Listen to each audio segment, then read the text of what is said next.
Mesdames et messieurs les membres du bureau national du mouvement de redressement national, mesdames et messieurs les journalistes, je tenais à vous réunir autour de ce dîner de presse pour commenter avec vous les résolutions de la concertation nationale du 13 au 23 février 2023. En effet, il est vrai qu'au départ, la concertation implique d'abord un débat, et qui dit débat dit contradiction. Mais suite à ces débats contradictoires, il en ressort souvent une quintessence.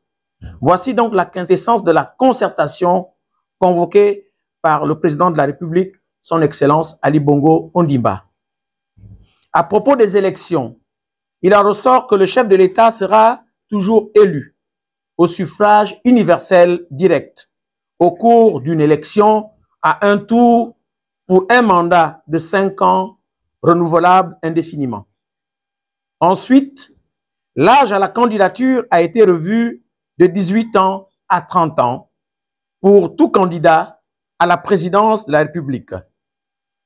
La caution de tout candidat à cette élection s'élève désormais à 10 millions au lieu de 20 millions.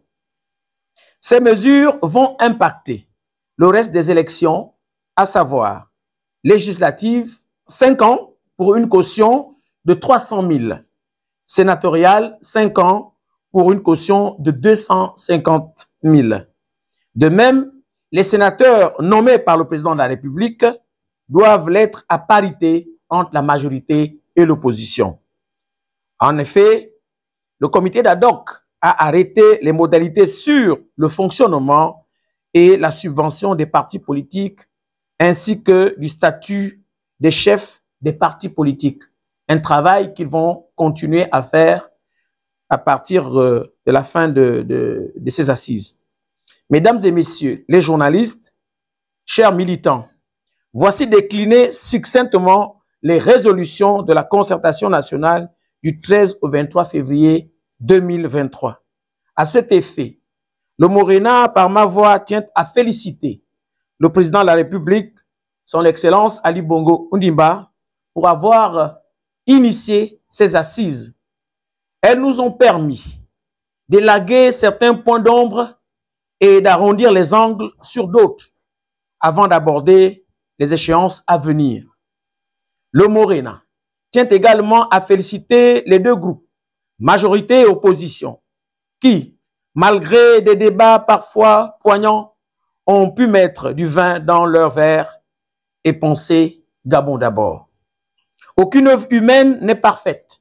La preuve en est que ce qui n'a pu être acquis à Angondje l'a été en bonne et due forme cette fois-ci. Mesdames et messieurs les journalistes,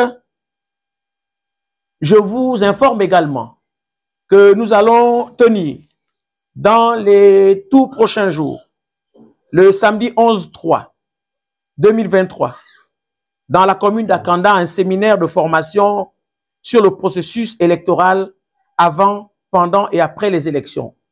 Une formation qui a été initiée et déjà faite par les membres de la Cour constitutionnelle.